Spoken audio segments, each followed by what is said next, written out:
नमस्कार दोस्तों, मैं हिंदी साहित्य के इस नेट जेआरएफ सिलसिले में जुड़ रहा हूं विवेक, और आप लोगों का स्वागत कर रहा हूं ताकि आपका जो हिंदी साहित्य का जो नेट जेआरएफ का एग्ज़ाम है जून 2024 वाला अच्छा जाए। और ये देखिए, प्रैक्टिस सीरीज़ से ज़्यादा अच्छी सीरीज़ रिवीजन सीरीज़ लाया हूँ जिसमें आप फैक्ट्स को जानते रहें और वो रिवाइज़ होती जाएँ। और उससे क्या है कि अगर आप रिवाइज़ करते रहेंगे तो चीज़ें जो हैं याद होती चली जाएंगी, और जो चीज़ें रहेंगी वही एग्ज़ाम में ज़्यादा अच्छे से काम करेंगी। तो चलिए बिना देर किए हम चीज़ों को जानते हैं और हिंदी साहित्य के जो भी इम्पोर्टेंट फैक्ट्स हैं आदिकाल से संबंधित उनको देखते हैं नेट जेआरएफ में कौन कौन से क्वेश्चन इनसे बनते हैं। तो चलिए देखते हैं। साहित्य गुरु नाम से मेरा टेलीग्राम चैनल भी है, आप वहाँ पे जाके जुड़ सकते हैं और आपको पीडीएफ प्रोवाइड की जा रही है वहाँ पे सारी जो भी मतलब जिनके भी लेक्चर लिए गए हैं, तो आप वहाँ से जाके फ्री ऑफ कॉस्ट पीडीएफ ले सकते हैं। देखिए, आलवार के बारे में देखेंगे कि आलवार लोग थे कौन। आलवार दक्षिण भारत का एक वैष्णव संप्रदाय था जो भक्ति मार्ग का प्रचार करते थे। वहीं देखिए, इसका मूल उद्देश्य विष्णु की प्रगाढ़ भक्ति में स्वतः लीन होना और अपने उपदेशों से दूसरे साधकों को लीन करना था। वहीं देखिए, आंडाल कौन थी। आंडाल एकमात्र स्त्री मतलब संत थी जो कि वैष्णव अलवार के 12 संतों में एकमात्र नारी थी। इसका बचपन का नाम अंडालथा था। इनकी काव्य रचनाएं तिरुप्पवे और नाचीचार और तिरुमोल्ली ये इनकी रचनाएं हैं। वहीं देखिए, इनका तमिल साहित्य में वही स्थान है जो हिंदी में मीरा का है, मतलब इनका स्थान उतना ही है जितना हिंदी में मीरा का है। और देखिए,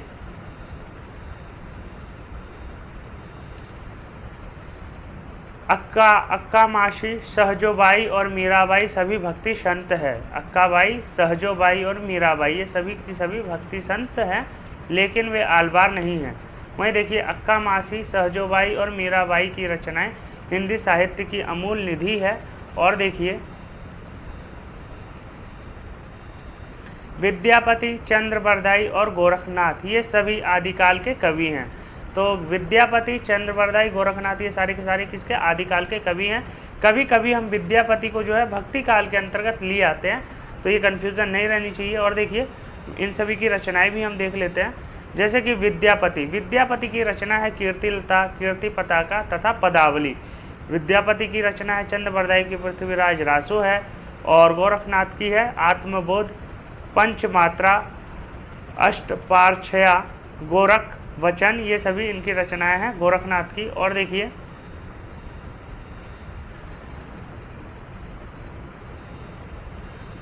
आदिकाल हिंदी साहित्य के इतिहास का प्रारंभिक चरण है। जो हिंदी साहित्य को बांटा है हमने, तो प्रारंभिक चरण जो है आदिकाल है, जिसका समय 10वीं शताब्दी से लेकर 14वीं शताब्दी 1150 से 1375 विक्रम संवत तक माना जाता है। तो इसका जो समय है इस समय से इस समय तक माना जाता है 1050 से 1375 तक विक्रम संवत की बात हो रही है, तो इसमें माना जाता है। ईस्वी में नहीं है, ये ईस्वी में करने के लिए हमें 57 से माइनस करना पड़ेगा। ऐतिहासिक दृष्टि से यह युग विकेंद्रीकरण की ओर जा रहा था, मतलब आक्रमण हो रहे थे आदिकाल में ज़्यादा, और विकेंद्रित मतलब सत्ता जो थी छोटे छोटे भागों में बढ़ रही थी। वहीं देखिए, जॉर्ज ग्रेयसन अपनी पुस्तक में 952 कवियों का वर्णन किया है। जो जॉर्ज ग्रेयसन थे उनकी पुस्तक का क्या नाम था। जॉर्ज ग्रेयसन ने जो उनकी पुस्तक का नाम था the modern vernacular of Hindi literature, तो उनकी पुस्तक में जो 952 कवियों का वर्णन किया है। जॉर्ज ग्रेयसन सर्वप्रथम हिंदी साहित्य का नामकरण किया। जो सबसे पहले हिंदी साहित्य का नामकरण किया वह किया है जॉर्ज ग्रेयसन ने। जॉर्ज ग्रेयसन ने आदिकाल को चारण काल कहा। वहीं देखिए, आचार्य रामचंद्र शुक्ल ने हिंदी साहित्य के इतिहास का काल विभाजन 4 भागों में किया है। पहला है, आचार्य शुक्ल ने आदिकाल को वीरगाथा काल नाम दिया है। देखिए, एक प्रश्न और बनता है शुक्ल जी से कि दोहरा नामकरण जो है किसने किया है, तो दोहरा नामकरण भी शुक्ल जी ने किया है। जैसे कि आदिकाल को उन्होंने आदिकाल भी स्वीकार किया है और उसका नाम जो है वीरगाथा काल भी दिया है। वहीं जो भक्ति काल है उसको उन्होंने भक्ति काल भी नाम दिया और पूर्व मध्यकाल भी कहा है। वहीं रीतिकाल को उत्तर मध्यकाल और रीतिकाल भी कहा है। वहीं आधुनिक काल को उन्होंने गद्यकाल और आधुनिक काल भी कहा है। तो ये दोहरे नामकरण की जो नीति है शुक्ल जी की है। वहीं देखिए, हिंदी साहित्य के इतिहास के आरंभिक काल को आदिकाल कहा जाता है। वहीं देखिए, इस काल को ग्रियर्सन ने चारण काल कहा है और मिश्र बंधुओं ने प्रारंभिक काल मिश्र बंधुओं ने कहा है। महावीर प्रसाद द्विवेदी ने बीज बपन काल जो नाम दिया है, बीज बपन काल महावीर प्रसाद द्विवेदी ने दिया है। और हजारी प्रसाद द्विवेदी ने आदिकाल नाम दिया। जो हजारी प्रसाद द्विवेदी हैं उन्होंने ही अपनी रचना थी उनकी हिंदी साहित्य का आदिकाल 1942 की, उसमें ही आदिकाल का नामकरण किया है। वहीं देखिए, उसके बाद देखेंगे पूर्व मध्यकाल, जिसको हम भक्ति काल के नाम से जानते हैं और जिसका जो समय है 1375 से 1700 संवत तक मानते हैं। तो देखिए क्या है, हिंदी साहित्य के पूर्व मध्यकाल को भक्ति काल कहा जाता है।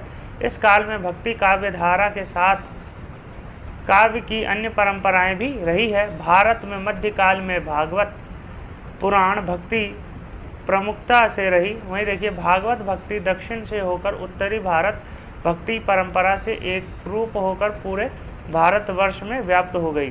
भक्ति आंदोलन जो था दक्षिण में प्रारंभ हुई और पूरे उत्तर भारत या पूर्व भारत जो बिहार यूपी का एरिया इधर पूरा बहुत ही ज़्यादा बेजोड़ रूप में फैल गई। और देखिए क्या है, हिंदी साहित्य के उत्तर मध्यकाल को रीतिकाल नाम दिया गया है। उत्तर मध्यकाल को रीतिकाल नाम दिया गया है।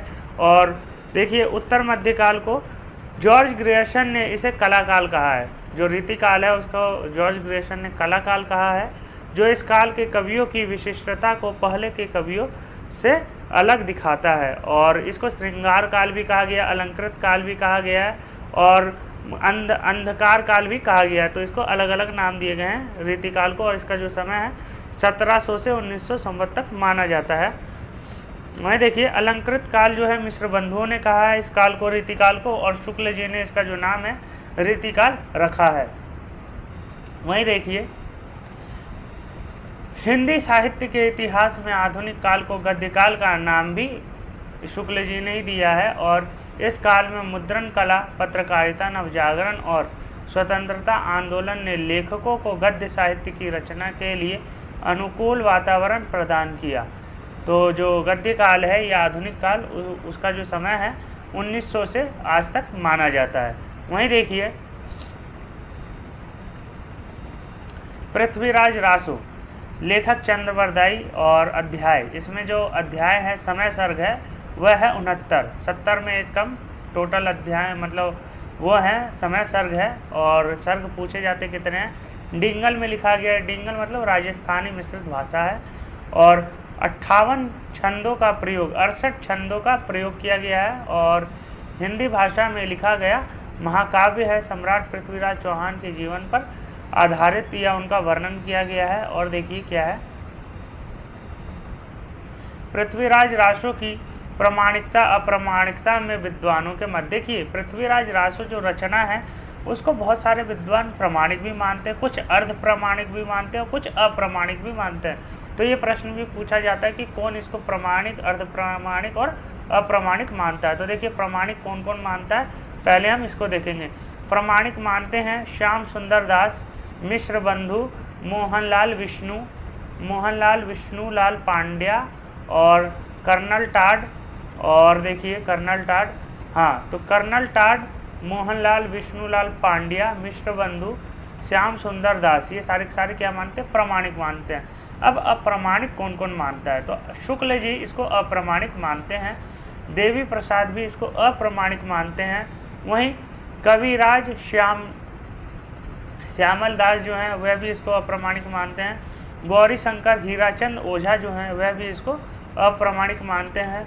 वुलर साहब जो हैं वह भी इसको अप्रामाणिक मानते हैं। और मुरारी दान जो है वह भी इसको अप्रामाणिक ही मानते हैं। अब देखिए अर्ध प्रमाणिक कौन मानता है, मतलब कुछ हद तक प्रमाणिक मानता है, कुछ हद तक अप्रामाणिक मानता है। तो उसमें है मुनिजय विजय, इसको अर्ध प्रमाणिक मानते हैं। आचार्य हजारी प्रसाद द्विवेदी इसको अर्ध प्रमाणिक मानते हैं। सुनीति कुमार चटर्जी यह इसको अर्ध प्रमाणिक मानते हैं। डॉक्टर दशरथ ओझा इसको अर्ध प्रमाणिक मानते हैं।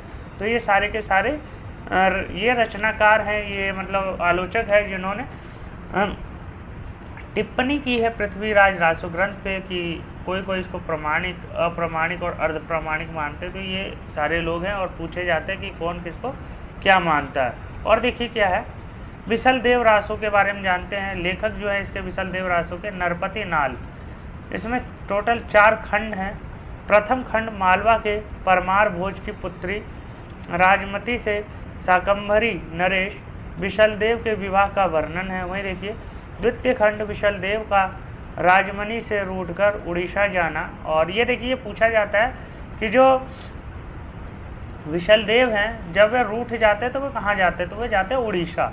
तो ये चीज़ याद करने वाली चीज़ है। और तृतीय खंड जो है राजमती का विरह वेदना का वर्णन इसमें दिखाया गया है तृतीय खंड में। चतुर्थ खंड में भोजराज द्वारा अपनी पुत्री को वापस ले आना, विशलदेव का वहाँ से वापस चित्तौड़ लाने का प्रसंग है चौथे खंड में। तो टोटल 4 खंड है। नरपति नाल ने विशलदेव रासो लिखी है और यह पूछा जाता है कि यह मतलब किसकी रचना है, तो नरपति नाल की है।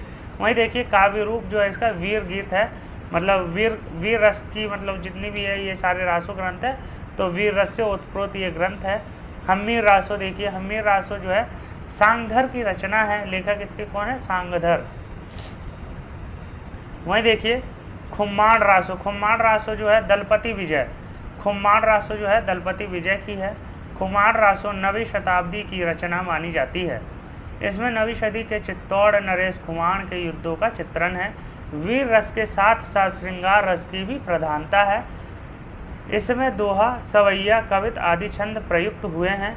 इसकी भाषा राजस्थानी हिंदी है। मतलब जितने भी रासो ग्रंथ है वह ज़्यादातर डिंगल भाषा, मतलब राजस्थानी नहीं कहेंगे, डिंगल भाषा। डिंगल में क्या है, राजस्थानी के कुछ शब्दों का, कुछ बोली का प्रयोग किया गया है, वह पूरी तरह से राजस्थानी नहीं है, इसलिए डिंगल कहा जाता है। और पिंगल जो है, पिंगल में जैसे कि ब्रज भाषा है उसके कुछ भागों, कुछ भाषाओं का, कुछ मतलब भाषा के जो तत्व हैं उनको लिया गया है, कुछ शब्दों को लिया गया और उनका प्रयोग किया गया रचना में। तो डिंगल पिंगल जो है आदिकाल में ये 2 प्रकार के भाषा रूप देखने को मिलते हैं रचनाओं में। और ये पूछा जाता है कि कौन कौन से भाषा रूप आदिकाल के रासो ग्रंथ में देखने को मिलते हैं, तो डिंगल और पिंगल दोनों देखने को मिलते हैं। डिंगल में क्या है, राजस्थानी मिश्रित हिंदी, और पिंगल में ब्रज मिश्रित हिंदी। वहीं देखिए आदिकाल के कवि सरहपाद के बाद कबीर दास जी की काव्य परंपरा में विकसित नाथ पंथ के हठयोग साधना दिखाई देती है। यह भी पूछा जाता है कि जो आदिकाल में कवि सरहपा है उनके बाद जो हठयोग है वह कहाँ देखने को मिलता है, तो कबीर दास की काव्य परंपरा में, नाथ परंपरा में हठयोग की साधना देखने को मिलती है। हठयोग साधना नाथ संप्रदाय की प्रमुख साधना पद्धति मानी जाती है।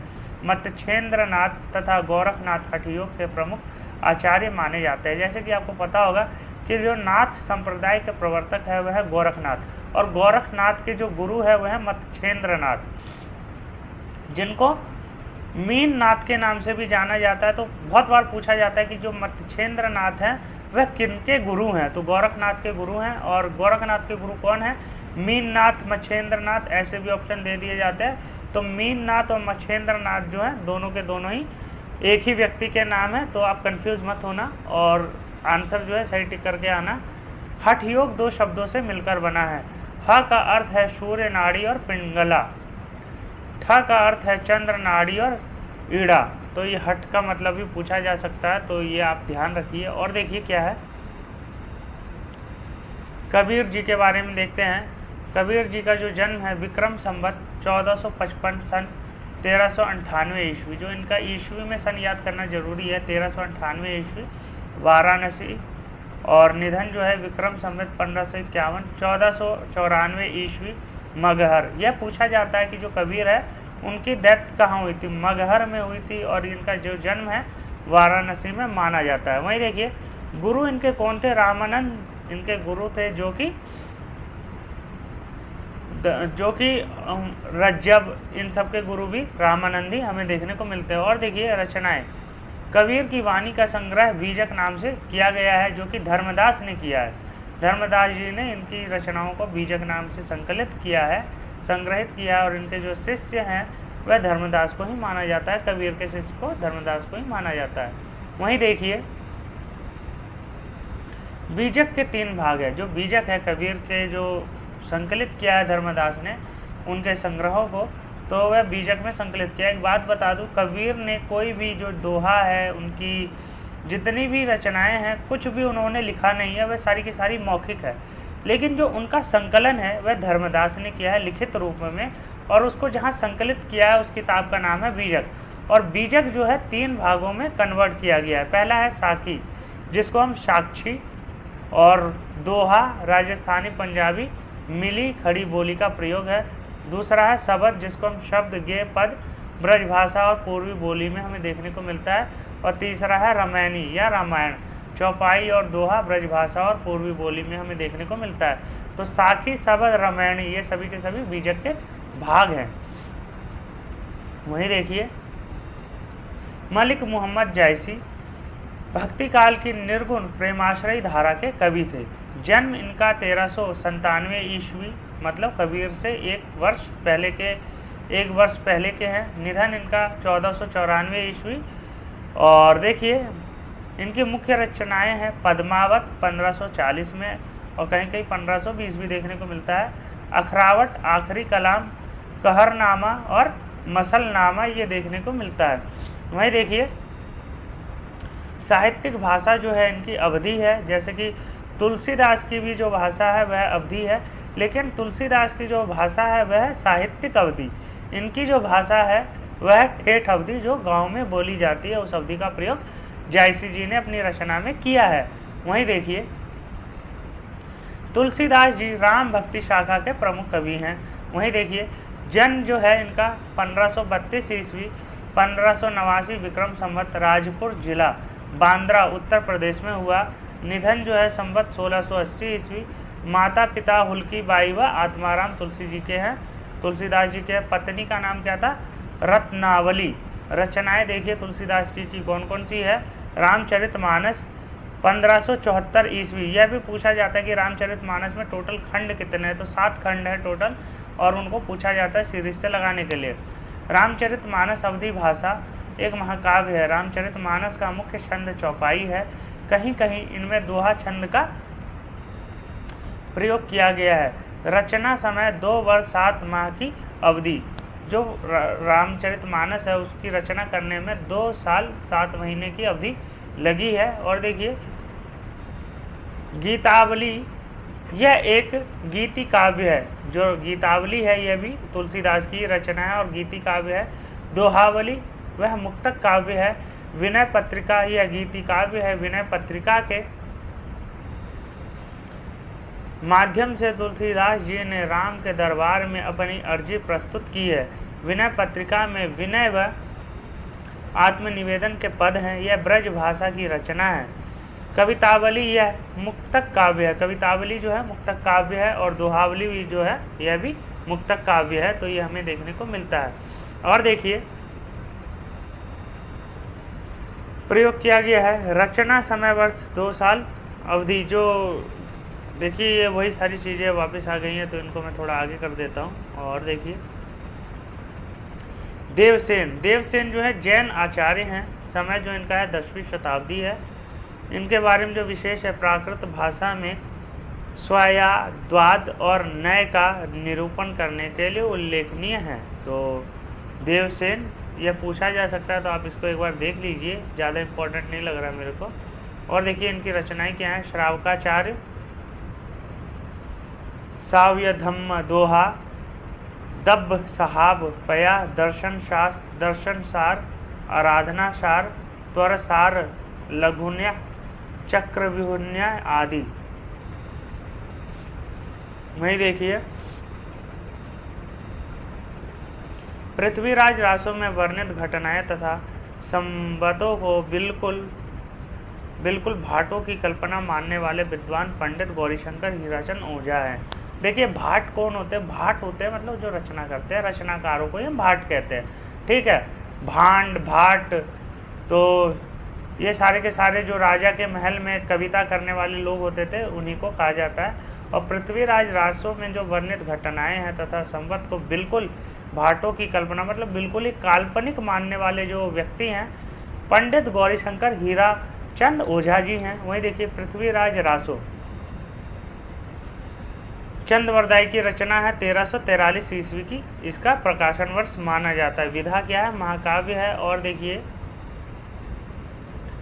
पंडित गौरीशंकर ओझा की जो जन्म है 1863 ईस्वी, 1947 में इनका देहांत हो गया। पंडित गौरीशंकर हीराचंद ओझा भारत के प्रसिद्ध इतिहासकार थे, ये इतिहासकार थे। और देखिए ये पुरातत्व और प्राचीन लिपियों के विशेषज्ञ भी थे।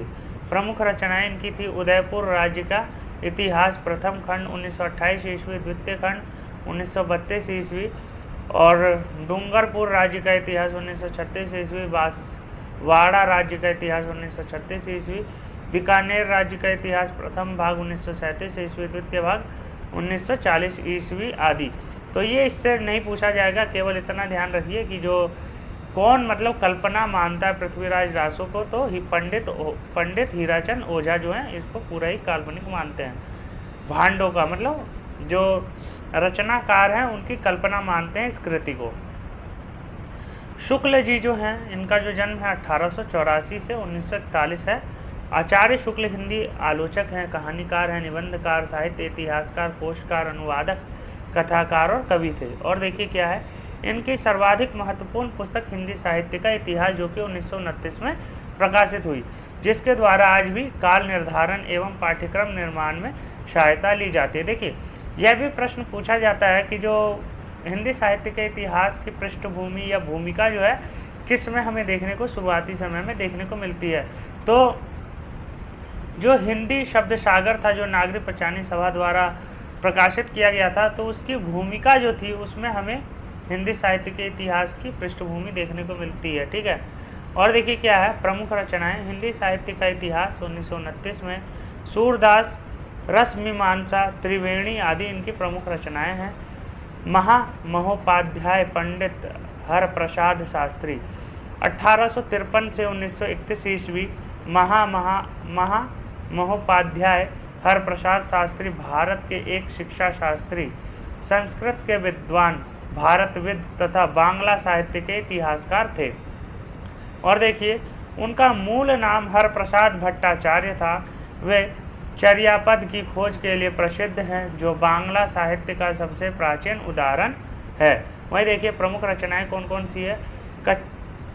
कंचनमाला, बन येरे मेरे, बनिया की बेटी, वाल्मीकिर जय, वाल्मीकि की जय, मेघदूत, व्याख्या आदि ये इनकी प्रमुख रचनाएं हैं। तो आप एक बार देख लेना।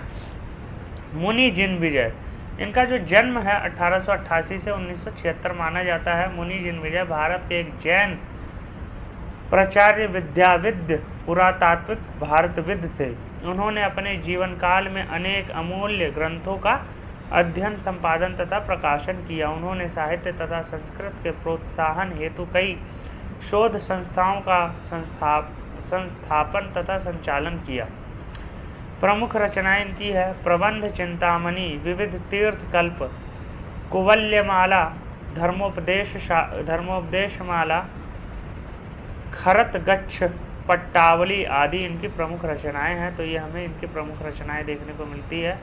अपभ्रंश भाषा में दोहा काव्य का आरंभ 6ठी शताब्दी के कवि जोइंदू से माना जाता है। जो जोइंदू हैं, अपभ्रंश भाषा में दोहा काव्य का जो आरंभ है 6ठी शताब्दी के जो कवि जोइंदू हैं, इनसे माना जाता है। और देखिए जोइंदू जो हैं,